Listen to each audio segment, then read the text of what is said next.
Hello दोस्तों, क्या आपने कभी नोटिस किया है कि जब आप फास्टिंग कर रहे हैं या आप भूखे रह रहे हैं तो मन शिथिल होने के बदले मेमोरी उस समय और ज़्यादा शार्प हो जाती है, सोचने समझने की क्षमता कम होने के बदले उल्टा बढ़ जाती है। आज जानने का प्रयास करेंगे कि यदि आप फास्टिंग करते हैं तो उसका ब्रेन पर क्या इफेक्ट होता है और ब्रेन का मेटाबॉलिज्म कैसे इफेक्ट होता है यदि आप इंटरमिटेंट फास्टिंग करते हैं। तो टॉपिक पर जाने से पहले जो लोग हमारे चैनल पर नए हैं रिक्वेस्ट करूंगा कि चैनल को सब्सक्राइब करें। हमारे चैनल का पर्पज़ है हेल्थ एजुकेशन के द्वारा लोग को हेल्दी बनाना और इस मिशन में हमारे सहभागी बन सकते हैं। आप चैनल को सब्सक्राइब करके हमारी सर्वेज बताते हैं कि चैनल को देखने वाले 80-85% लोगों ने अब तक चैनल को सब्सक्राइब नहीं किया है। आपका ये छोटा सा स्टेप हमारे चैनल को आगे बढ़ाने में और ये हेल्थ का मैसेज लोगों तक पहुंचाने में काफ़ी मददगार हो सकता है। इसलिए ये छोटा सा स्टेप लेके हमारे चैनल को आगे बढ़ाने में और लोगों को हेल्दी बनाने में योगदान जरूर करें। टॉपिक के दौरान कुछ इंटरेस्टिंग साइंटिफिक फैक्ट्स, कुछ प्रैक्टिकल यूटिलिटी की बात है और कुछ साइंटिफिक स्टडीज के बारे में आपको बताऊंगा जो आपको ज्ञान भी देंगे और हैरान भी करेंगे। और टॉपिक के दौरान हमारी ओपीडी की कुछ इंटरेस्टिंग किस्से कहानी और हमारा फाइनल वर्डिक्ट भी आपको बताऊंगा। इसीलिए बने रहिए हमारे साथ एंड तक। चलिए शुरू करते हैं हमारे साथ हेल्थ का सफर।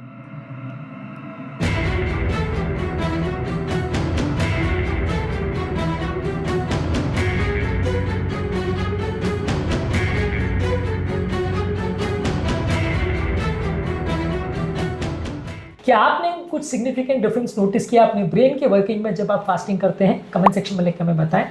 जब आपका ब्रेन फास्टिंग करता है तो आपका ब्रेन ग्लूकोज के बदले कीटोन यूटिलाइज करता है जिसकी एनर्जी एफिशिएंसी ज्यादा अच्छी होती है। ये बेसिकली वैसा है कि सिंपल पेट्रोल जिसमें कचरा भरा हुआ उसको यूटिलाइज करने के बदले आप हाई प्रीमियम फ्यूल को यूज करते हैं तो आपकी गाड़ी ज्यादा स्मूथ चलेगी, इंप्योरिटीज उसमें कंपेरेटिवली कम होगी, ब्रेन कीटोन्स को ज्यादा अच्छी तरह से यूटिलाइज कर सकता है। ये ज्यादा एनर्जी देते हैं पर ऑक्सीजन यूनिट यूटिलाइज। इस मामले में 2019 में एक आर्टिकल पब्लिश हुआ था जहां पर बताया गया था कि कीटोन बॉडीज 25 to 30% ज्यादा एनर्जी देते per unit as compare to glucose. इसलिए ये एक बेटर फ्यूल है ब्रेन के लिए और ब्रेन इसको यूटिलाइज ज्यादा अच्छे से कर भी पाता है। इसके अलावा एक कीटोन जो है हमारे ब्रेन में BDNF यानी ब्रेन डिराइव्ड न्यूरोट्रोपिक फैक्टर को एक्टिवेट करता है जो हमारी मेमोरी, लर्निंग और स्ट्रेस टॉलरेंस को इंप्रूव करता है।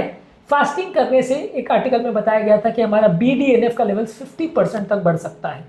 मैं खुद भी एक्सपीरियंस करता हूँ कि जो मेंटल स्लगिशनेस है और सोचने समझने की क्षमता है ये फास्टिंग करने से काफ़ी इंप्रूवमेंट इसमें देखा जाता है। इसके अलावा फास्टिंग हमारे ब्रेन की ऑटोफैजी यानी सेल्फ हीलिंग मैकेनिज्म को एक्टिवेट करता है जिसमें हमारे ब्रेन की हाउस कीपिंग सिस्टम एक्टिवेट हो जाती है और ब्रेन के खराब हुए सेल्स या डिजेनरेटिव सेल्स हटने लग जाते हैं और नए सेल्स उसके बदले आने लगते हैं। तो बेसिकली सेल क्लीनिंग ब्रेन का भी ज़्यादा एक्टिवेट होता है जिसकी वजह से डिजेनरेटिव बीमारियां और एज रिलेटेड जो याददाश्त चली जाने वाली प्रॉब्लम्स है वो कंपेरेटिवली कम होती हैं उन लोगों को जो लोग फास्टिंग करते हैं। इसके अलावा जब आप फास्टिंग करते हैं तो इंसुलिन लेवल्स ड्रॉप होता है जिससे ब्रेन में सूजन या इन्फ्लेमेशन कंपेरेटिवली कम हो जाती है।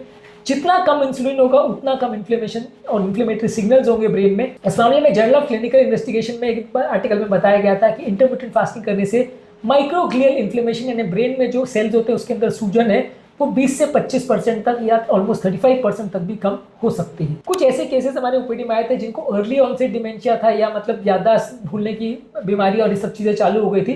ज़्यादातर इस तरह के पेशेंट में मैंने देखा है कि ये ज़्यादातर डायबिटिक ही होते हैं और इनका अनकंट्रोल डायबिटीज़ होता है। इनको जब हम फास्टिंग पे लाते हैं और डायबिटीज़ कंट्रोल को इंप्रूव करते हैं तो अर्ली स्टेजेस में इनको काफ़ी फायदा होता है। मैं ऐसा बिल्कुल नहीं कह रहा हूँ कि एडवांस डिमेंशिया या अल्जाइमर्स के जो पेशेंट है सबको फायदा होगा, पर लेकिन ये है कि इस तरह के पेशेंट्स को खासकर अर्ली ऑनसेट डिमेंशिया अगर है और खासकर अगर डिजेनरेटिव बीमारियां है और डायबिटीज़ है तो इससे आपको फायदा कुछ हद तक मिलता है।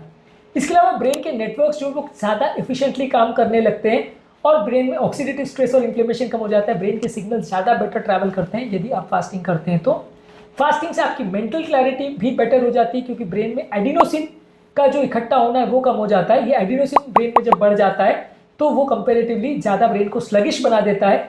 ये एक तरह का ब्रेन का थक जाने का प्रोसेस है।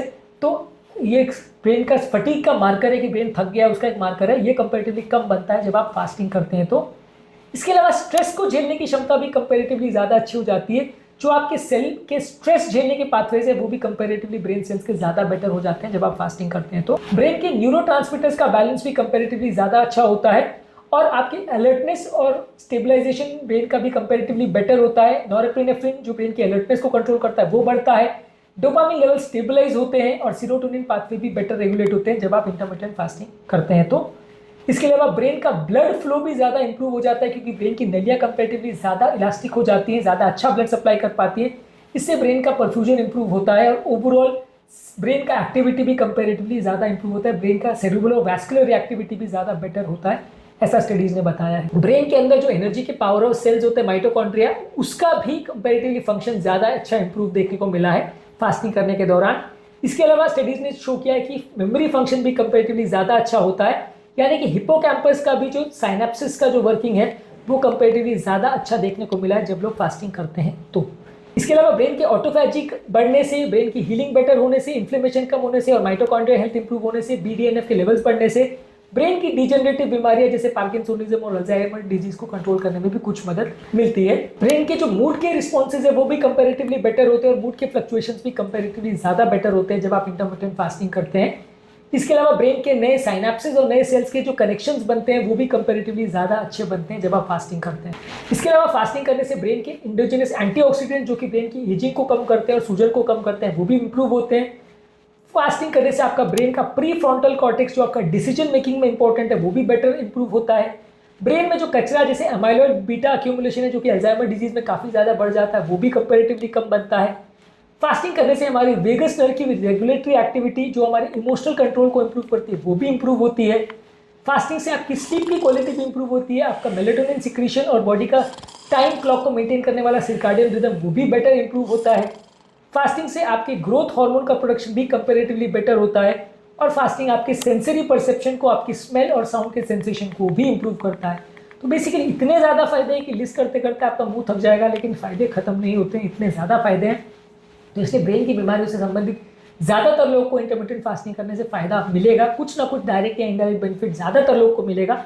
इसलिए मैं रिकमेंड करता हूँ कि यदि किसी व्यक्ति को ब्रेन की कोई भी बीमारी है और खासकर अगर मूड रिलेटेड बीमारी है या डिजेनरेटिव बीमारियां है और डायबिटीज़ है अगर वैसे पेशेंट को, तो डेफिनेटली उसको फास्टिंग करना चाहिए। उनको डेफिनेटली कई तरह के फायदे मिलेंगे। ब्रेन की वैसे ही बहुत सारी बीमारियों में बहुत ज़्यादा इलाज अवेलेबल नहीं है, तो ऐसे केस में कुछ ना कुछ फास्टिंग करने से फ़ायदा मिलता है। ज़्यादातर इस मामले में हमारा फाइन वर्डिक्ट ये है कि कोशिश करिए कि अच्छे 16 to 18 आवर्स फास्टिंग करिए।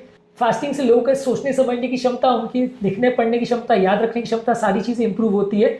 ब्रेन का प्रोडक्टिविटी बेटर होता है, ब्रेन की हेल्थ इंप्रूव होती है, ब्रेन का डिजनरेशन कम होता है, ब्रेन की नलियाँ बेटर काम करती हैं, लकवे का प्रॉब्लम और ब्रेन के डैमेज होने के चांसेस भी कंपैरेटिवली कम होते हैं। तो बहुत सारी तरह की बीमारियों से आपको ब्रेन को बचाता है इंटरमिटेंट फास्टिंग।